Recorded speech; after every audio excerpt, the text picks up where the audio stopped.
पाकिस्तान को दरियाओं की सरजमीन कहा जाता है।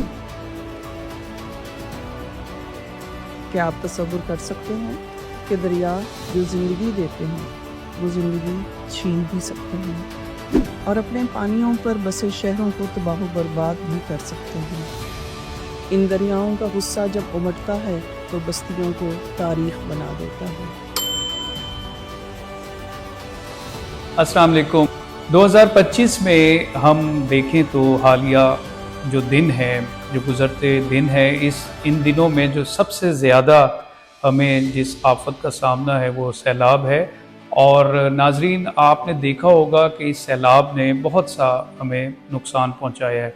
2025 के इस सैलाब ने पंजाब को ख़ास तौर पर बहुत ज़्यादा मुतासिर किया है। और एक अंदाजे के मुताबिक जो इस वक्त हालिया सूरत हाल है वो ये है कि 200 से ज़ायद अफराद इस सैलाब की नज़र हो गए हैं, जान की बाजी हार गए हैं। इसी तरह 8 लाख से ज़्यादा अफराद जो हैं वो मुतासिर हुए हैं।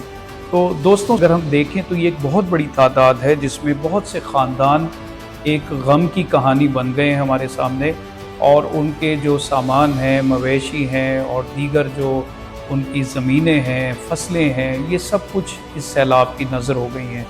मैं समझता हूँ कि इसके बहुत सारी वजूहात हैं कि ये सैलाब क्यों आते हैं, जिसमें सबसे बड़ा जो देखा जा रहा है वो क्लाइमेट चेंज है। एक तो बारिशें जो हुई हैं, मॉनसून के जो हालात इस साल बदले हैं वो बहुत तेज़ी से हम देख रहे हैं कि हर तरफ बारिशों की वजह से तूफ़ान जो हैं वो आए हैं और पानी की मिक़दार बढ़ी है। इसी तरह दरियाओं में तुग़यानी आई है और उसने जो है वो बहुत सी तबाही मचा दी है। अगर हम नुकसानात की बात करें तो इब्तदाई तखमीनों के मुताबिक इस साल के सैलाब ने पाकिस्तान को तकरीबन 150 अरब का नुकसान पहुंचाया है, जिसमें सबसे ज़्यादा नुकसान फसलों का हुआ है। ख़ास तौर पर कपास, चावल और गन्ने की फसलें शदीद मुतासिर हुई हैं। यानी एक तरफ किसान की मेहनत ज़ाया हुई है और दूसरी तरफ मुल्क की मईशत का पर भी बहुत बुरा एक असर पड़ा है। तो हम देखें कि हमारा मुल्क वैसे भी ज़राई मुल्क है, आप नाजरीन जानते हैं। तो इस सैलाब ने किस कदर पुराने सैलाब को, यानी पिछले साल का जो हमारे सैलाब हैं उस हिसाब से अगर हम देखें तो बहुत सारी तबाही मचाई है।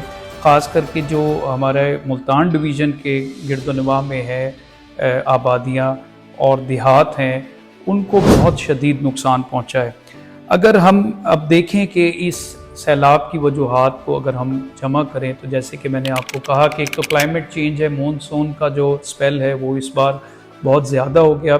दूसरा, सैलाब आने की वजूहात मैं जो समझता हूँ, और पाकिस्तान के वैसे तो हर हम देखें कि जो एक अलमिया है उसकी वजह एक ही है और वो बढ़ती हुई आबादी है। दरियाओं के रास्तों में आबादी बना लेना, देहात फैलते चले जा रहे हैं, गाँव भी फैलते चले जा रहे हैं, जिससे बहुत शदीद नुकसान होता है।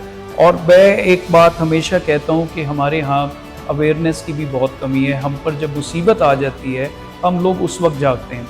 तो नाजरीन, मैं अपने इस वीडियो के ज़रिए से ये ज़रूर कहूँगा, जितने भी सैलाब ज़दगान हैं और दूसरे इलाकों में हमें देखने सुनने वाले लोग हैं, कि ये जो अवेयरनेस है ये बहुत ज़रूरी है। ख़ासकर जब इंतज़ामिया हुकूमती सतह पर ऐलान करती है कि सैलाब आने वाला है तो हमें उसका तदारुक कर लेना चाहिए।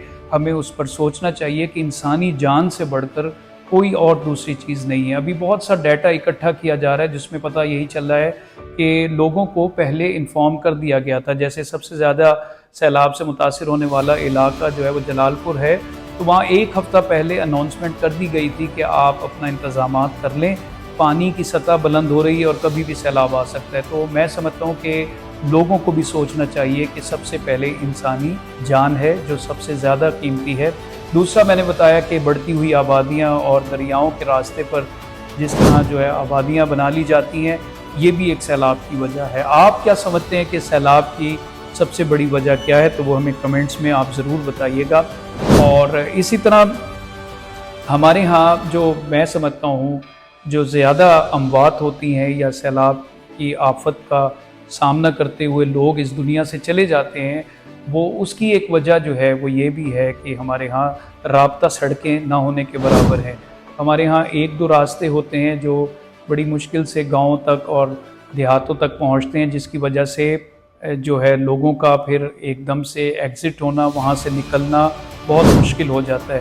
تو حکومت وقت سے بھی گزارش ہے کہ رابطہ سڑکوں پر بھی کام کیا جائے، ایک جگہ تک کی رسائی کے لیے سڑکوں کے جال بچھائے جائیں تاکہ سیلاب کے زمانے میں یا پانی آ جانے کی صورت میں لوگوں کے پاس دوسرے راستے بھی ہوں۔ ابھی بہت سارے ایسے دیہات ہیں جہاں صرف ایک ہی سڑک جاتی ہے اور وہ سیلاب کی نظر ہو چکی ہے اور وہاں سے زمینی رابطہ بالکل منقطع ہو چکا ہے۔ تو میں سمجھتا ہوں ارباب اختیار کو یہ بھی دیکھنا چاہیے۔ دوسرا، اور میری اپنی ایک رائے ہے کہ ہمارے ہاں ہمیشہ جب مصیبت آتی ہے ہم لوگ تب جاگتے ہیں، تو ہمیشہ میں یہ کہتا ہوں کہ ہمیں وقت سے پہلے بیدار ہو جانا چاہیے، تیار ہو جانا چاہیے۔ اگر ہم اس سیلاب کی آفت کو روکنا چاہتے ہیں تو ہمیں پورا سال ہی کچھ حکومت کے ذریعے، کچھ اپنی مدد آپ کے تحت سیلاب کی تباہ کاریوں کے حوالے سے لوگوں کو اویئرنیس کے طور پر بتانا چاہیے، ان کو سمجھانا چاہیے کہ جب بھی کوئی زمینی آفت آتی ہے یا سیلاب آتا ہے، پانی آتا ہے،